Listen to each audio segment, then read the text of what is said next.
This is Naked Mormonism.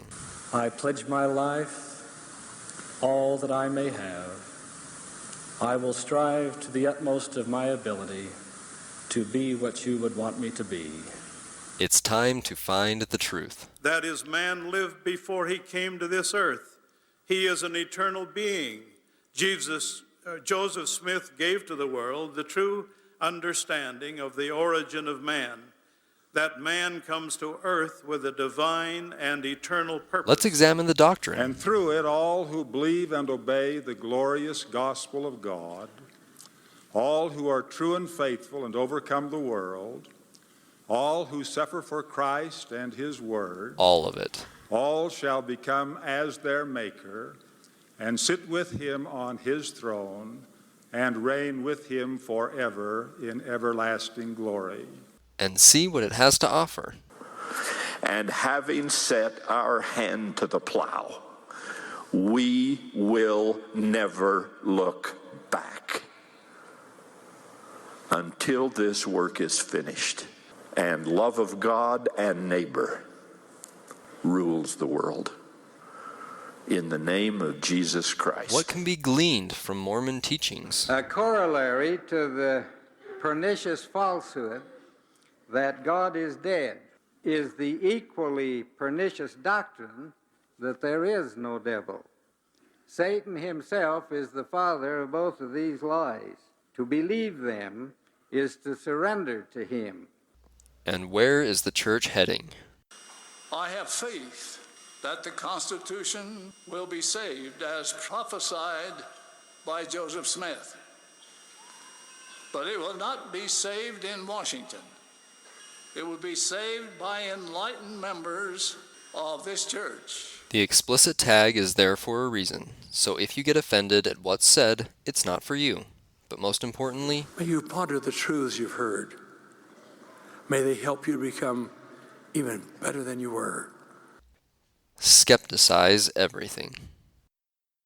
On today's episode, we're going to discuss how Joseph Smith purportedly translated the golden plates into the Book of Mormon, as well as the people involved in the work and authorship of the book. Last episode ended with Joe getting the plates on September 22nd, 1827, with his new lovely wife, Emma Smith. I want to talk about how the church tells the translation story in their PR-friendly way. In 1820, when Joe was 14 years old, he prayed to the Lord and asked to be shown the truth. I briefly covered this in a previous episode, but it is important to the translation of the plates, so I have to rehash it. Among many things that Jesus said to Joe, one main imperative was Joe's preparation to receive revelation to bring the restored truth back to the earth. However, Joseph was not mature enough in the spirit to receive the plates and begin his journey. Finally, on the night of September 21st, 1823, 17-year-old Joe was praying in the upper room of his parents' log cabin, and the angel Moroni came to visit him. In this visit, he told Joe that he needed to be righteously worthy in order to get the plates. This was dictated by Joe. Quote, "He called me by name, and said unto me that he was a messenger sent from the presence of God to me, and that his name was Moroni, and God had a work for me to do, and that my name should be had for good and evil among all nations, kindreds, and tongues, or that it should be both good and evil spoken of among all people."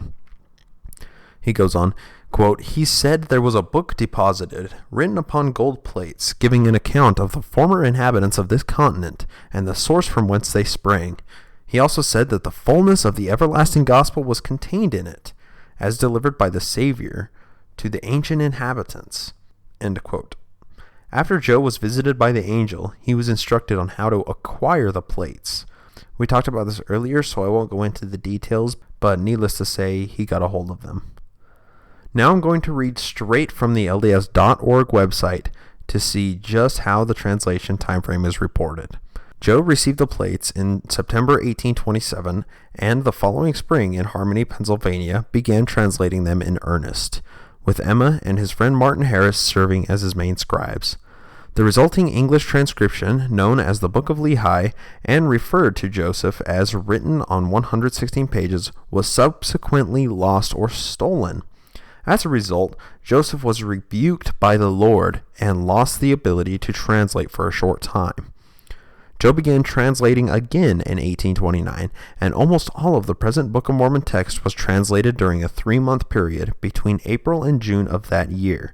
His chief scribe during these months was Oliver Cowdery, a school teacher from Vermont who learned about the Book of Mormon while boarding with Joe's parents in Palmyra.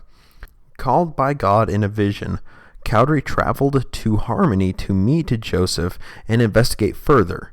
Of his experience as scribe, Cowdery wrote, "These were days never to be forgotten.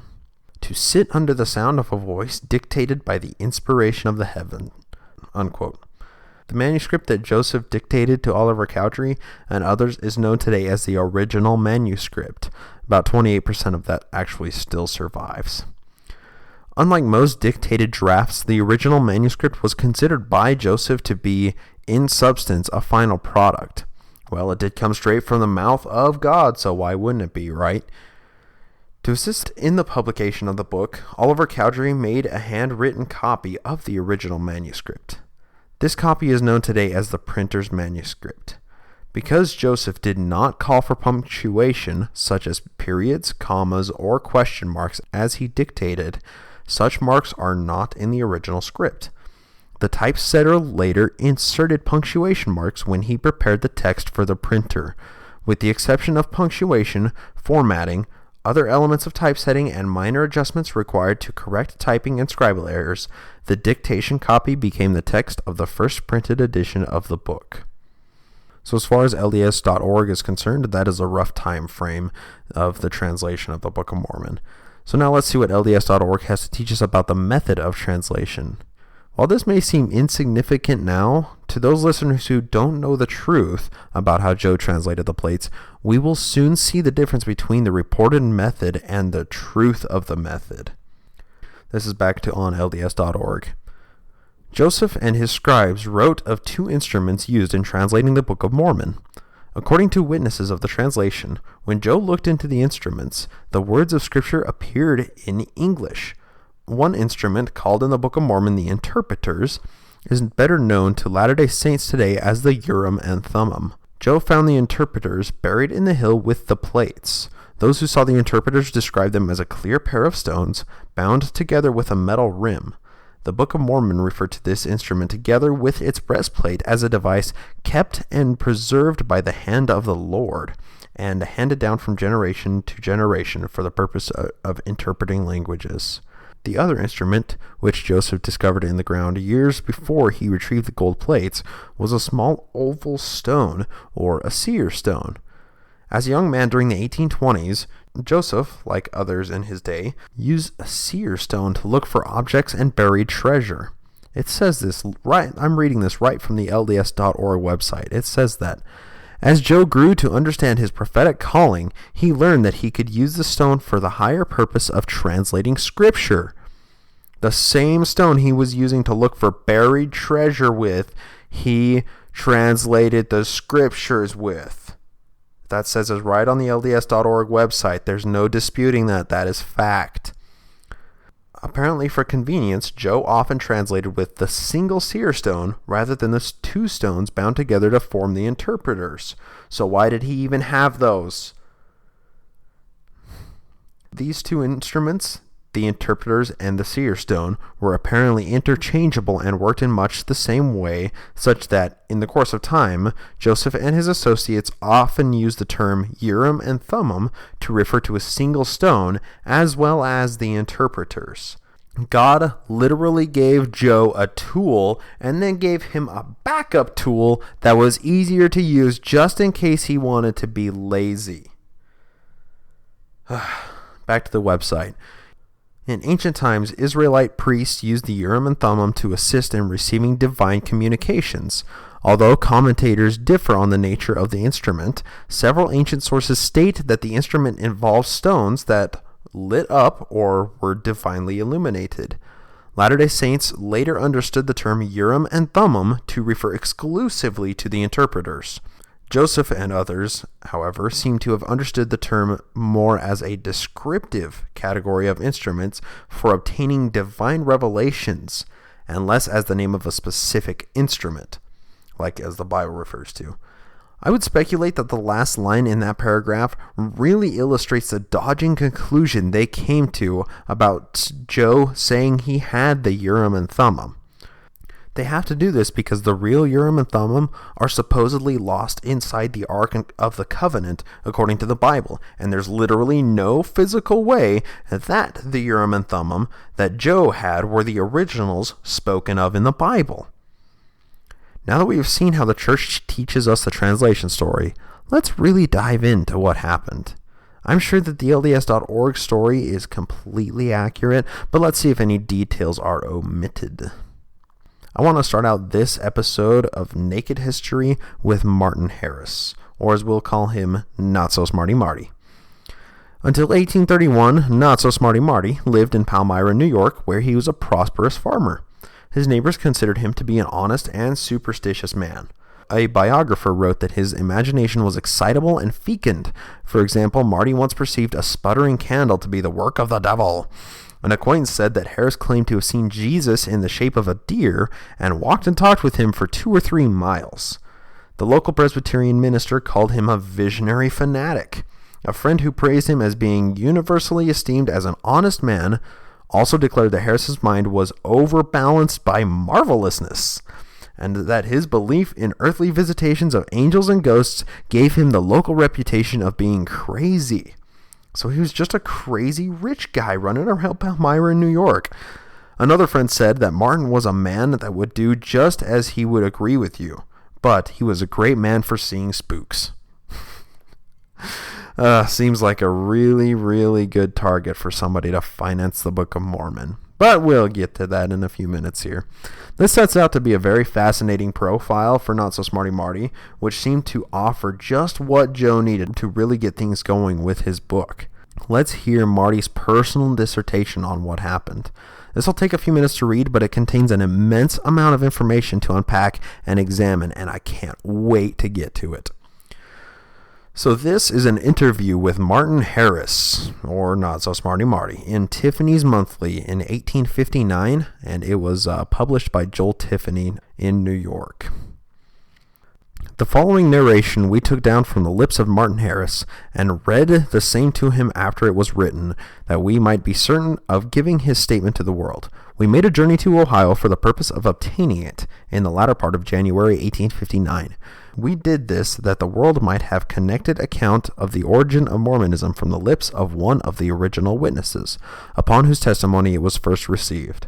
For it will be remembered that Martin Harris is one of the 3 witnesses selected to certify to the facts connected with the origin of that revelation. Martin Harris says, quote, Joseph Smith, Jr., found at Palmyra, New York, on the 22nd day of September, 1827, the plates of gold upon which was recorded in Arabic, Chaldaic, Syriac, and Egyptian, the Book of Life, or the Book of Mormon.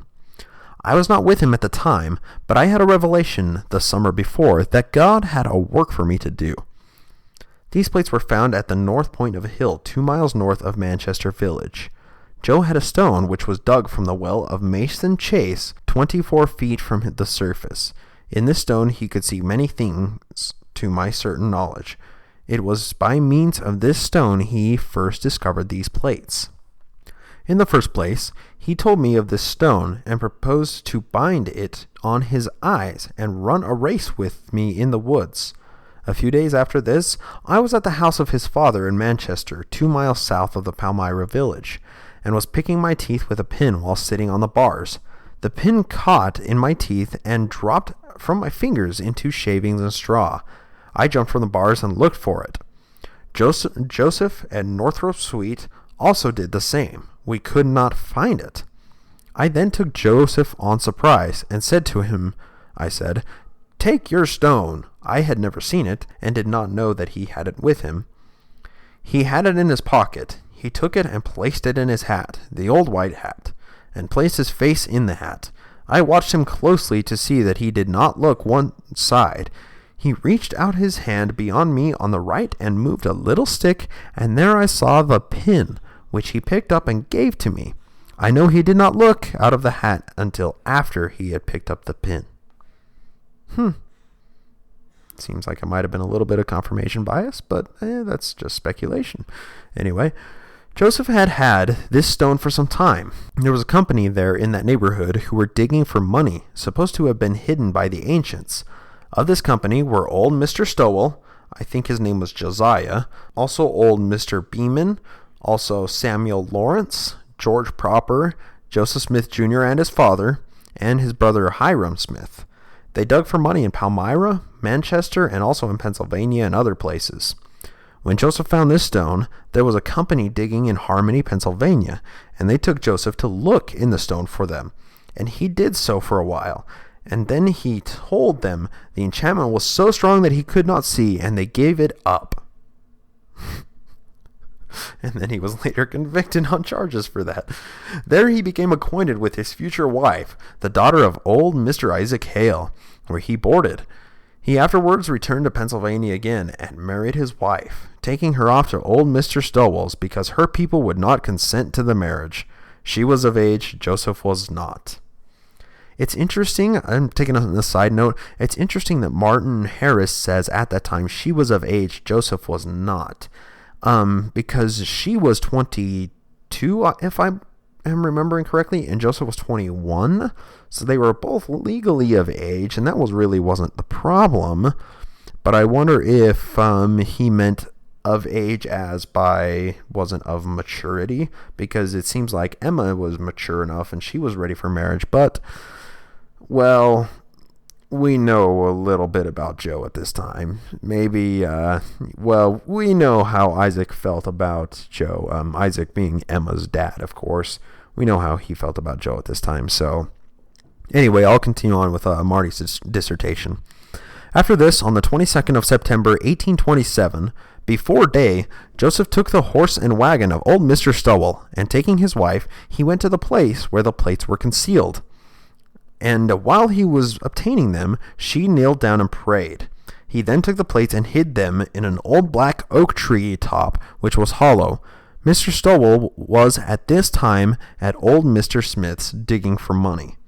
It was reported by these money diggers that they had found boxes, but before they could secure them, they would sink into the earth.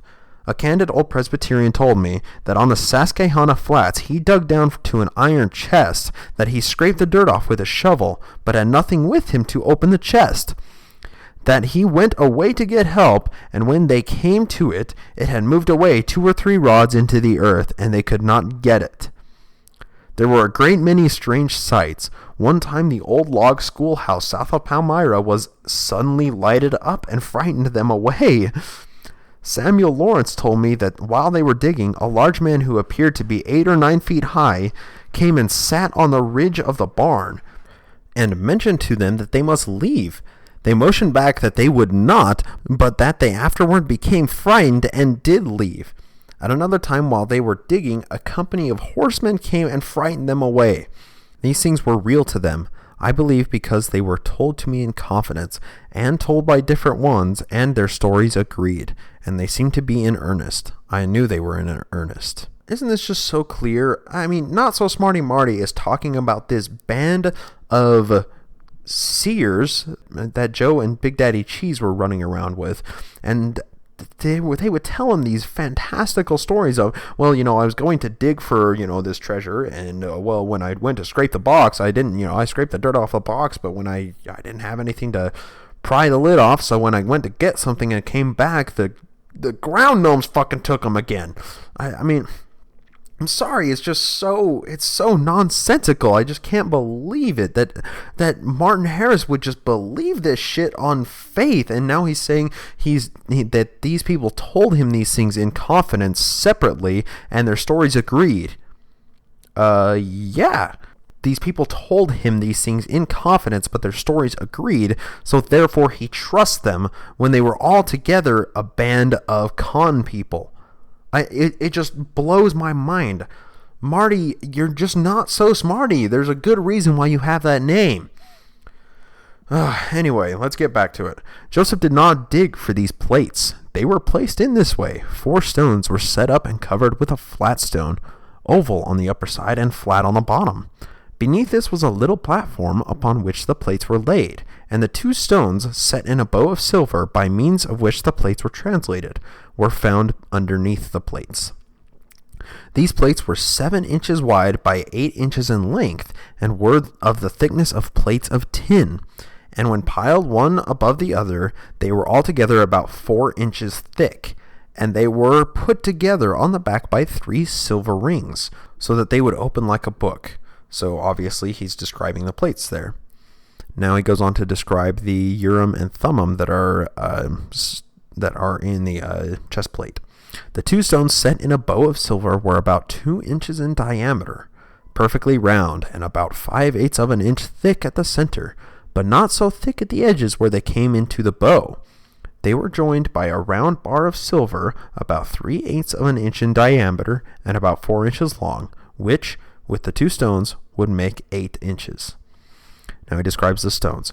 The stones were white, like polished marble with a few gray streaks. I never dared look into them by placing them into the hat, because Moses said that no man could see God and live, and we could see anything we wished by looking into them, and I could not keep the desire to see God out of my mind. And beside, we had a command to let no man look into them except by the command of God, lest he should look aught and perish. So, literally, Martin Harris saw these stones, and he said he was too afraid to look into them because no man can see God's face and live, and he wanted to see God's face so bad that he would worry that God would show himself too not-so-smarty-marty through these stones and kill him on the spot. Does that show the kind of person that Martin Harris is? We're not even part way through this. Let's get to it. These plates were usually kept in a cherry box made for that purpose, in the possession of Joseph and myself. These plates were kept from the sight of the world, and no one, save Oliver Cowdery, myself, Joseph Smith Jr., and David Whitmer, ever saw them. Before the Lord showed the plates to me, Joseph wished me to see them, but I refused, unless the Lord should do it. At one time, before the Lord showed them to me, Joseph said I should see them. I asked him why he would break the commandments of the Lord. He said, "You have done so much, I am afraid you will not believe unless you see them." I replied, "Joseph, I know all about it. The Lord has shown to me 10 times more about it than you know." Here we inquire of Mr. Harris, "How did the Lord show you these things?" He replied, "I am forbidden to say anything about how the Lord showed them to me, except that by the power of God I have seen them." I think there's a lot to unpack in that, but I think we'll wait until we get to talking about the testimony of the 3 witnesses and the 8 witnesses of the plates, because there's some really amazing information there. Anyway, Mr. Harris continues, "I hefted the plates many times and should think that they weigh 40 or 50 pounds. When Joseph had obtained the plates, he communicated the fact to his father and mother. The plates remained concealed in the treetop until he got the chest made. He then went after them and brought them home. While on his way home with the plates, he was met by what appeared to be a man who demanded the plates, and struck him with a club on his side, which was all black and blue. Joseph knocked the man down and then ran for home, and was much out of breath. When he arrived at home, he handed the plates in at the window, and they were received from him by his mother. They were hidden under the hearth in his father's house. But the wall being partly down, it was feared that certain ones who were trying to get possession of the plates would get under the house and dig them out. Joseph then took them out and hid them under the old cooper's shop, by taking up a board and digging in the ground and burying them. When they were taken from there, they were put into an old Ontario glass box. Old Mr. Beeman sawed off the ends, making the box a right length to put them in, and when they went in, he said he heard them jink, but he was not permitted to see them. He told me so. The money diggers claimed that they had as much right to see the plates as Joseph had, as they were in company together. That makes sense. I mean, band of thieves, why not? They claimed that Joseph had been a traitor and had appropriated to himself that which belonged to them. For this reason, Joseph was afraid of them and continued concealing the plates. After they had been concealed under the floor of the cooper's shop for a short time, Joseph was warned to remove them. He said he was warned by an angel. He took them out and hid them up in the chamber of the cooper's shop among the flags. The night someone came, took up the floor, and dug up the earth, and would have found the plates had they not been removed. I'm sorry, it's just a ridiculous like hide and seek game with these plates. And I mean, when we're talking plates, the entire Book of Mormon plus other records and accounts are on these plates. They're probably gold. Supposedly they're 8 inches by 7 inches in size, and then it comprises being 4 inches thick. That would be like 150 pounds of gold. I'm sorry, this is just ridiculous. How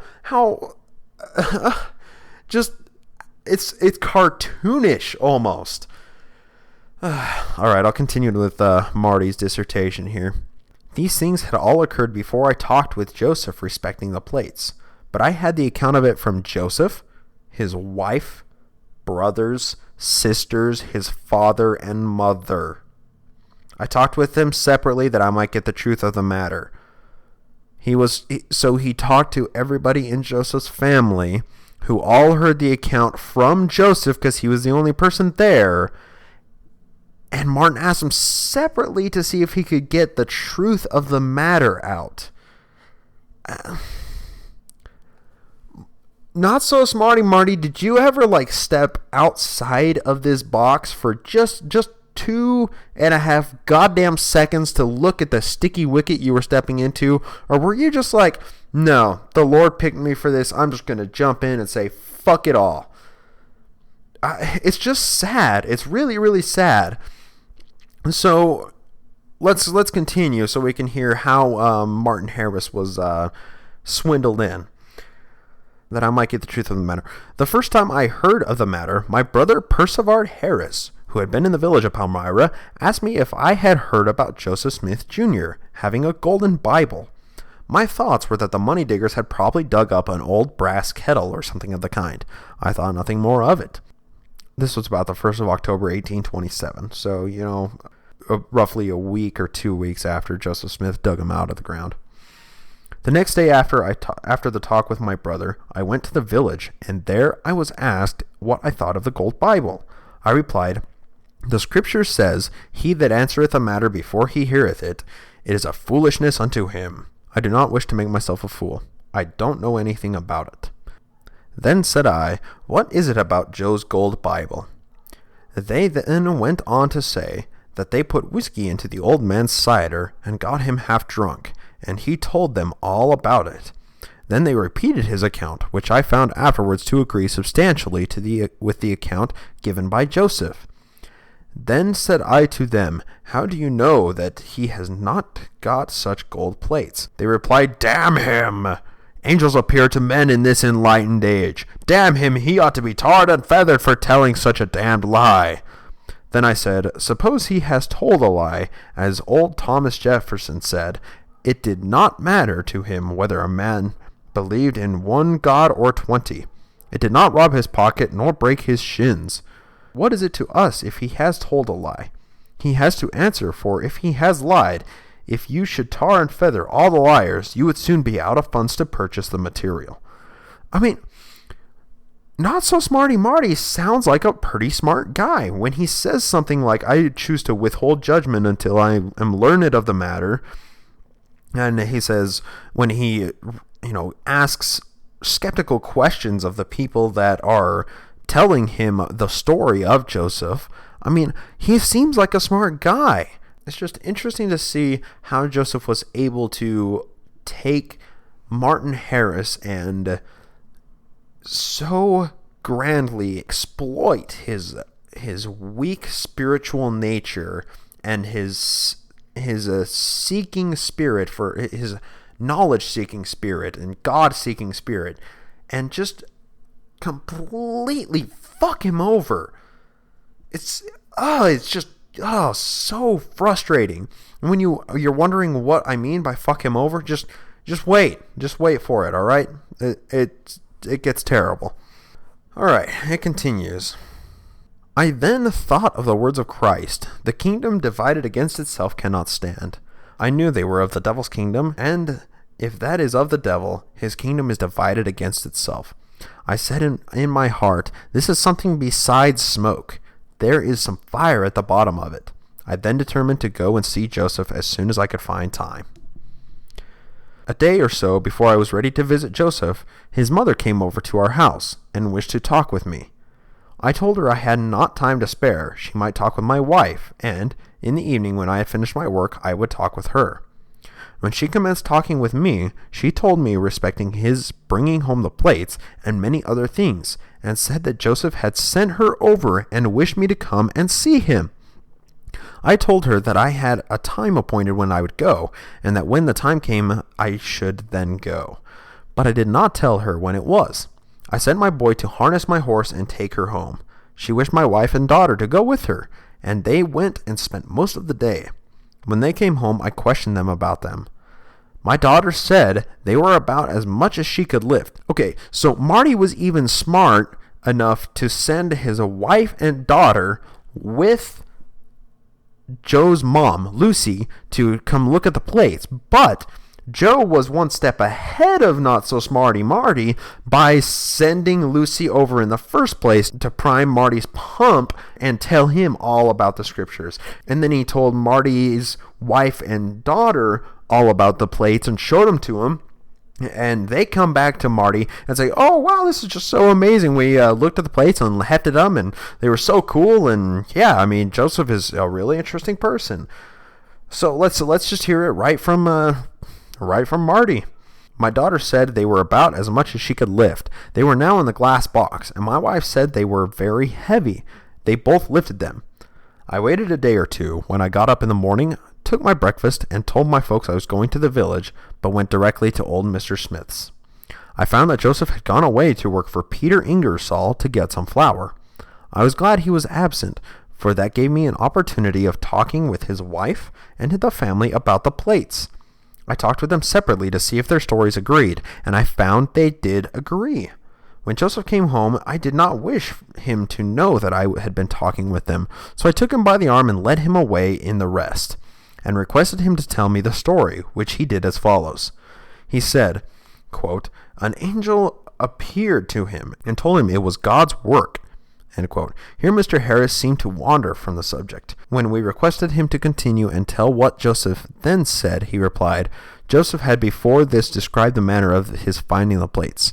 He found them by looking into the stone he found at the well of Mason Chase. This family had likewise told me the same thing. Joseph said the angel told him he must quit the company of the money diggers, that there were wicked men among them. He must have no more to do with them. He must not lie, nor swear, nor steal, implying that he was doing all of those things before. He told him to go and look at the spectacles, and he would show him the man that would assist him. That he did, and he saw myself, Martin Harris, standing before him. That struck me with surprise. I told him I wished him to be very careful about these things.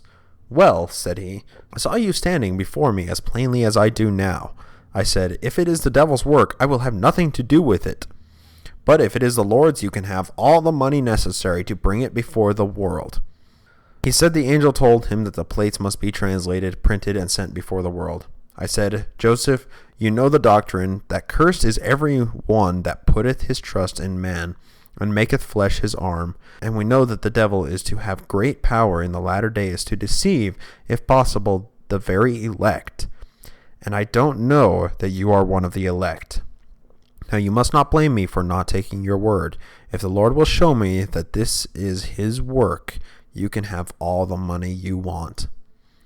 I'm sorry, that is such a telling paragraph. That says so much about Not-So-Smarty-Marty. He's a smart guy, but he is completely led by the dictates of his spirituality. And when his spirituality says that something is of the Lord, he will give everything he has up to that thing with complete reckless abandon. It is completely and utterly counterintuitive to survival, to societal and organism-based survival. That is completely stupid. I'm sorry. Martin Harris, you did stupid shit when Joseph came and talked to you about the plates. All right?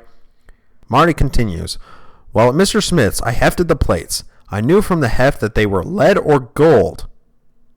He knew that they were lead or gold, but he didn't know which one for sure, so obviously he didn't see the plates himself. I mean, they were just, he said lead or gold. He didn't know which one.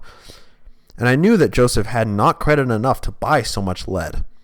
I left Mr. Smith's about 11 o'clock and went home. I retired to my bedroom and prayed to God to show me concerning these things, and I covenanted that if it was his work, that he would show me so. I would put forth my best ability to bring it before the world. He then showed me that I was his work, and that it was designed to bring in the fullness of his gospel to the Gentiles, to fulfill his word, that the first shall be last, and the last first. He showed this to me by the still small voice spoken in my soul. Then I was satisfied that it was the Lord's work, and I was under a covenant to bring it forth. There it is. It was complete. That was the seed of the con had been planted, and Joe got Not-So-Smarty-Marty on board to just throw whatever kind of money Joe needed right at his face. It's beautiful. It's absolutely diabolically beautiful. The excitement in the village upon the subject had become such that some had threatened to mob Joseph and also tar and feather him. They said he should never leave until he had shown the plates. It was unsafe for him to remain, so I determined that he must go to his father-in-law's in Pennsylvania. He wrote to his brother-in-law, Alva Hale, requesting him to come for him. I advised Joseph that he must pay all his debts before starting. I paid for them and furnished him money for his journey. I advised him to take time enough to get ready so that he might start a day or two in advance, for he would be mobbed if it was known when he started. We put the box of plates into a barrel about 1/3 full of beans and headed it up. I informed Mr. Hale of the matter and advised them to cut each a good cudgel and put into the wagon with them, which they did.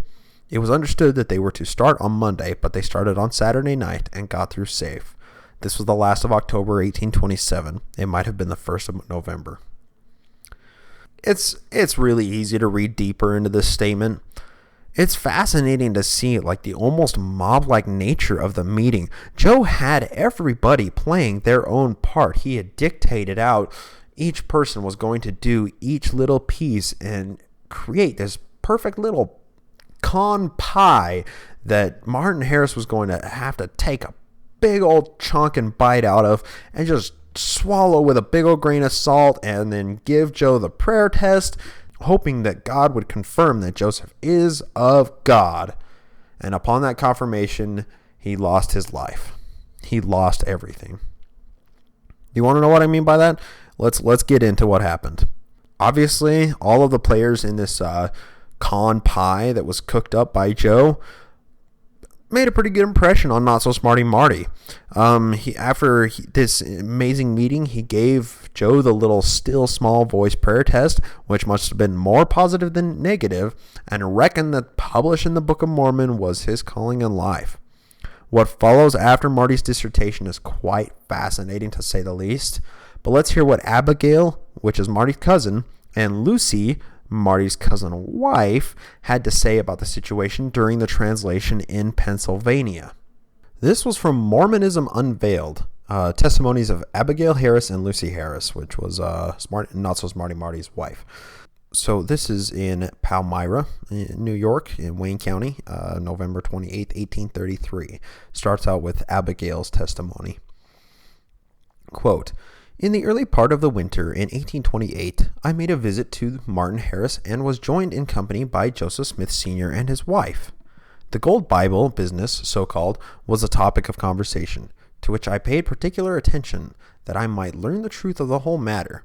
They told me that the report that Joseph Smith Jr. had found the golden plates was true, and that he was in Harmony, Pennsylvania, translating them, that such plates were in existence, and that Joseph Smith Jr. was to obtain them, was revealed to him by the spirit of one of the saints that was on this continent previous to its being discovered by Columbus. Old Mrs. Smith observed that she thought he must be a Quaker, as he was dressed very plain. They said that the plates he then had in possession were but an introduction to the gold Bible, that all of them upon which the Bible was written were so heavy that it would take 4 stout men to load them into a cart, that Joseph had also discovered by looking through his stone the vessel in which the gold was melted from which the plates were made, and also the machine with which they were rolled. He also discovered in the bottom of the vessel 3 balls of gold, each as large as his fist. The old lady said also that after the book was translated, the plates were to be publicly exhibited, admittance 0 to 5 cents. She calculated it would bring in annually an enormous sum of money. That money would then be very plenty, and the book would also sell for a great price, as it was something entirely new, that they had been commanded to obtain all the money that they could borrow for present necessity, and to repay with gold. I'm taking an aside here. This is from Abigail Harris. This is Marty's cousin, right?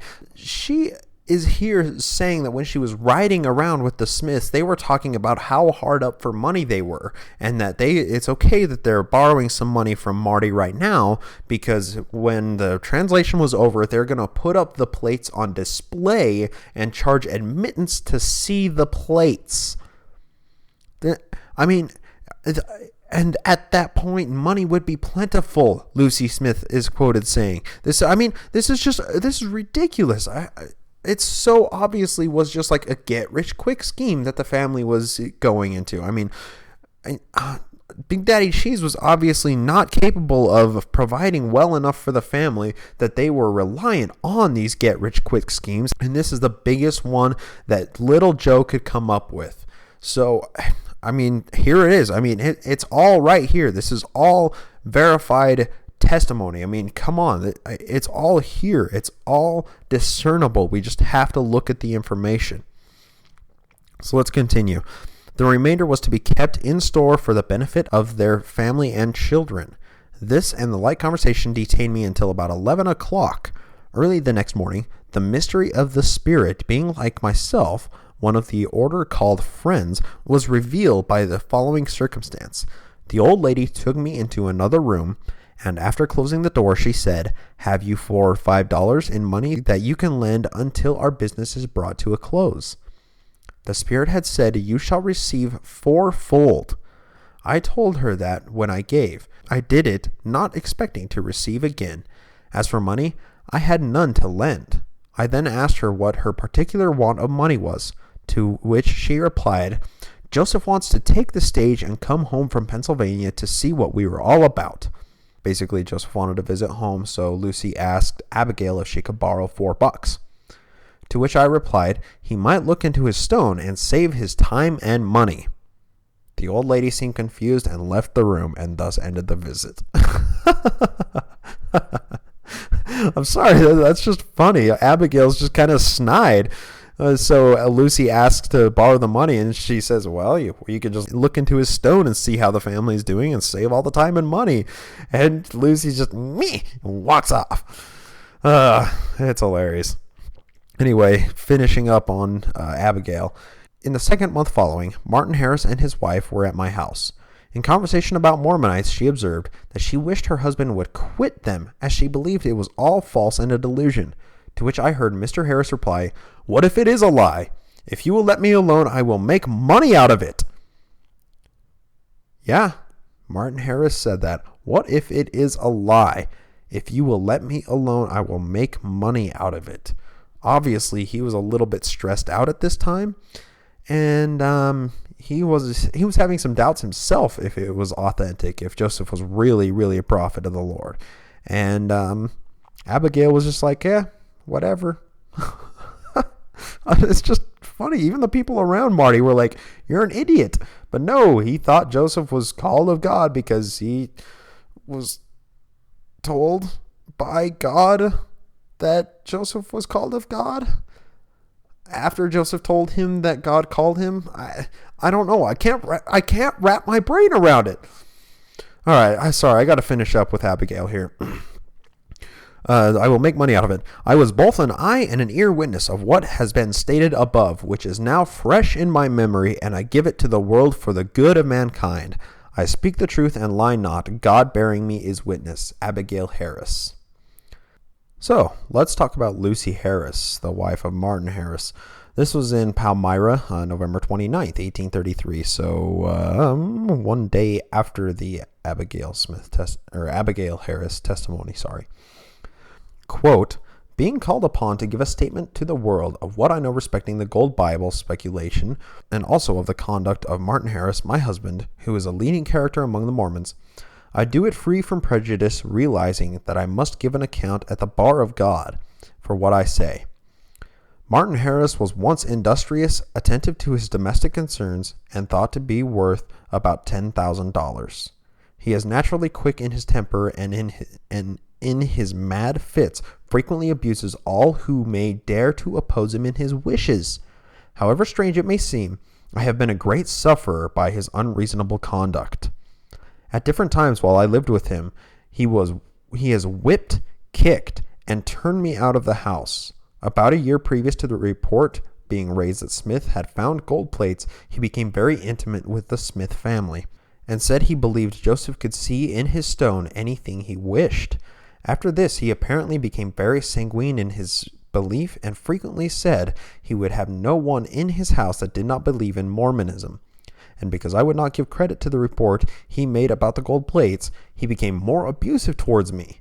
In one of his fits of rage, he struck me with the butt end of a whip, which I think had been used for driving oxen, and was about the size of my thumb, and 3 or 4 feet long.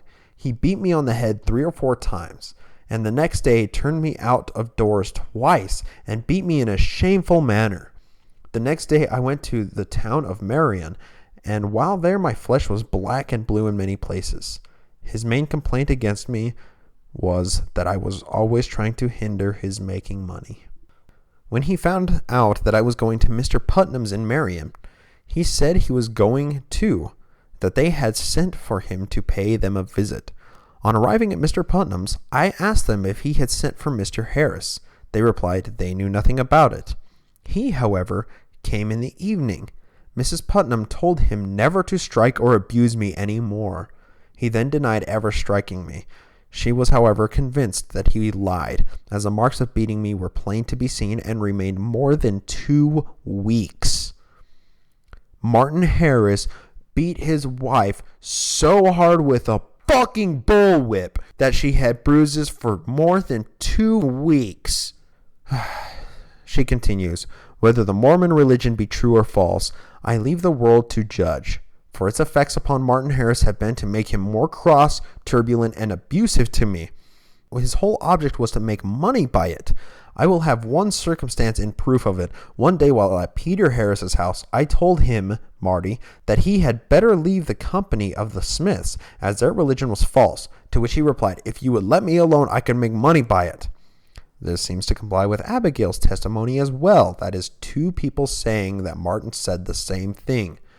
And it's a damning piece of statement against the Book of Mormon by Martin Harris. And it's verified by 2 people. Lucy continues, it is in vain for the Mormons to deny these facts, for they are all well known to most of his former neighbors. The man now has become rather an object of pity. He has spent most of his property and lost the confidence of his former friends. If he had labored as hard on his farm as he had to make Mormons, he might now be one of the wealthiest farmers in the country. He now spends his time in traveling through the country spreading the delusion of Mormonism and has no regard whatever for his family. Lucy continues, with regard to Mr. Harris being intimate with Mrs. Haggard, as has been reported, it is but justice to myself to state what facts have come within my own observation, to show whether I had any grounds for jealousy or not. Mr. Harris was very intimate with his family for some time previous to their going to Ohio. They lived in a house which he had built for their accommodation, and here he spent the most of his leisure hours, and made her presents of articles from the store and house. He carried these presents in a private manner, and frequently, when he went there, he would pretend to be going to some of the neighbors on an errand, or be going into the fields. After getting out of sight of the house, he would steer a straight course for Haggard's house, especially if Mr. Haggard was from home. At times when Mr. Haggard was from home, he would go there in the manner above described and stay till 12 or 1 o'clock at night, and sometimes until daylight. That sounds kind of like Martin Harris was having an affair with this Mrs. Haggard. Let's see if we can prove that later on. Lucy continues, quote, "If his intentions were evil, the Lord will judge him accordingly. But if good, he did not mean to let his left hand know what the right hand did. The above statement or facts I affirm to be true. Lucy Harris." Martin, how do you know he isn't just making stuff up and pretending he's translating off golden plates? Lucy Harris, smart, smart, smart, smart, smart, smart, smart, smart. Why would he make it up? Martin Harris, dum-da-dum. A little side note, that last part of her statement was in regards to an affair that Not-So-Smarty-Marty was having at that time. The Haggards lived 3 houses away from the Harrises, so Lucy could see when Marty would, quote, steer a straight course for the Haggards' house, unquote. I don't include this to express an ad hominem attack on Not-So-Smarty-Marty, but rather to help show what kind of guy he really was, both professionally and at home. So, I know that was a lot of information to take in about this Martin Harris character, but I think I'm going to cut it off there because there's still quite a bit more to talk about. So I honestly hope this episode wasn't too dry, being so heavily focused on one person, but without Not-So-Smarty-Marty, the Book of Mormon never would have been published. And we want all the facts and puzzle pieces to fit together in their proper shape and place. So next week, we're going to finish up talking about Martin Harris, or Not-So-Smarty-Marty, and after that, we'll move on to Oliver Cowdery, who was kind of the number 2 guy to Joseph Smith in the foundation of the church. That's all up on the next episode on the Naked Mormonism podcast.